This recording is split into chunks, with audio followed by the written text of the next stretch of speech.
گلاب Devi teaching ہسپتال لاہور کے زیر اہتمام 77واں یوم آزادی جوش و جذبے سے منایا جا رہا ہے۔ جویا نیوز نیٹ ورک پلس کے لاہور سے نمائندے کاشف جویا کی رپورٹ کے مطابق تقریب کا آغاز تلاوت قرآن پاک سے کیا گیا اور پھر قومی ترانہ پڑھا گیا۔ پرچم کشائی کی تقریب کے مہمان خصوصی ڈی ایم ایس گلاب دیوی ٹیچنگ ہسپتال ڈاکٹر عرفان ملک تھے۔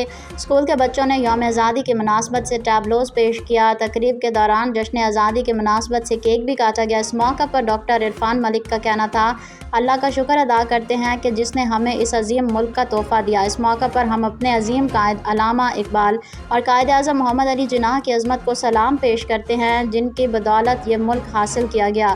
ان کا مزید کہنا تھا کہ وطن عزیز پاکستان کو حاصل کرنے میں ہمارے بزرگوں، بچوں اور خواتین کا خون شامل ہے، جن کی قربانیوں کو کبھی فراموش نہیں کیا جا سکتا۔ گلاب دیوی ٹیچنگ ہسپتال کو یہ اعزاز بھی حاصل ہے کہ اس ہسپتال نے مہاجرین کی خدمت کی ہے اور ان کا علاج معالجہ کیا۔ ہماری خوش قسمتی ہے کہ مہاجرین کی عیادت کے لیے قائد اعظم محمد علی جناح اور ان کی ہمشیرہ محترمہ فاطمہ جناح یہاں تشریف لائی تھیں۔ پروگرام کے اختتام پر ملک و قوم کی ترقی و خوشحالی کے لیے خصوصی دعا کی گئی۔